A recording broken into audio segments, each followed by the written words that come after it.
Hi! For today's video, nais ko kayong ipasyal dito sa siyudad ng Barcelona. Ito yung time na nagkaroon ako ng one day off sa Barcelona. Pero syempre, outfit check muna tayo. Nga pala, dala ko na rin ang aking backpack dahil check out na rin ako sa hotel. Ako nga po pala si Bev, isang OFW dito sa Europe. At sa first vlog ko, gusto ko yung ipasyal ng konti dito sa Barcelona, Spain. So ngayon, bababa na po tayo ng elevator at ibabalik na ang hotel card for checkout. Dito pala ako nag-check-in sa ARC, La Rambla, mismong sentro ng Barcelona, kung saan puntahan din siya ng mga turista. And well known as the walking street of Barcelona. Kung mapapansin niyo po yung palibot ng hotel, ay may mga souvenir shops, street vendors, at marami pang iba. Kaya kung gusto niyo magpagawa ng mga souvenir or caricature drawings, dito lang kayo pumunta sa La Rambla. Medyo mahabang lakarin, pero sulit naman sa ganda ng syudad. So ito naman ang kanilang palengke na ang tawag nila ay Merca. At so ito nga yung Merca St. Joseph La Boqueria. Kayo nang bahala mag-pronounce ng tama kasi hindi ko alam. Hehehehehe. So syempre tuloy pa rin ang lakad hanggang mapadpad sa eskinitang ito. Yan. Dito rin matatagpuan yung isa sa favorite kong drink na matcha milk tea. Kaya kung milk tea lover kayo, hanapin nyo lang ang Zenzu dahil masarap talaga yung mga milk teas nila. Thank you nga pala kay Sister Shannon na siya yung unang nagpakilala sa akin dito sa milk tea ng Zenzu. So yun, yan na yung favorite kong milk tea, yung matcha milk tea. Yan, tikman na natin kung masarap. Yun!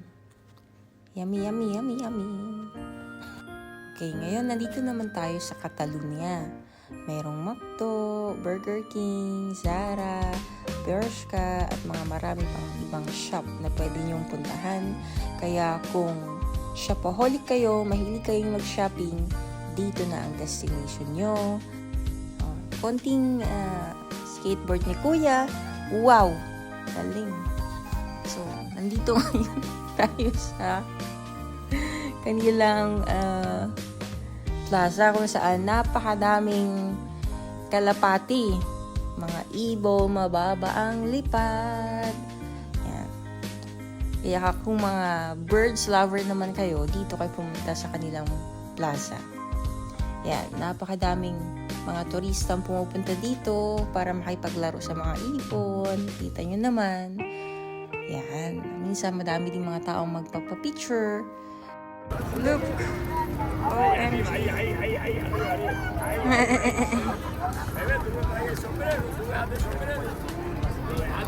Wow! Wow!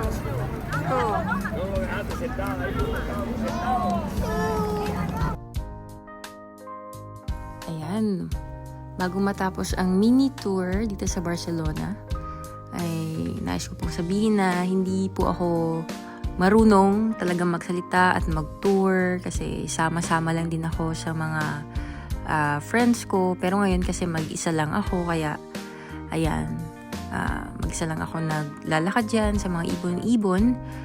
Pero pagkatapos niyan, uwi na rin ako. Sasakay ako ng bus, papunta dun sa trabaho ko. And by the way, hindi po ako nagtatrabaho talaga dito sa Spain. Nagbabakasyon lang kami, kaya hindi ko talaga gamay at alam ang mga pasikot-sikot dito sa Spanya. Kaya, yun po. Salamat!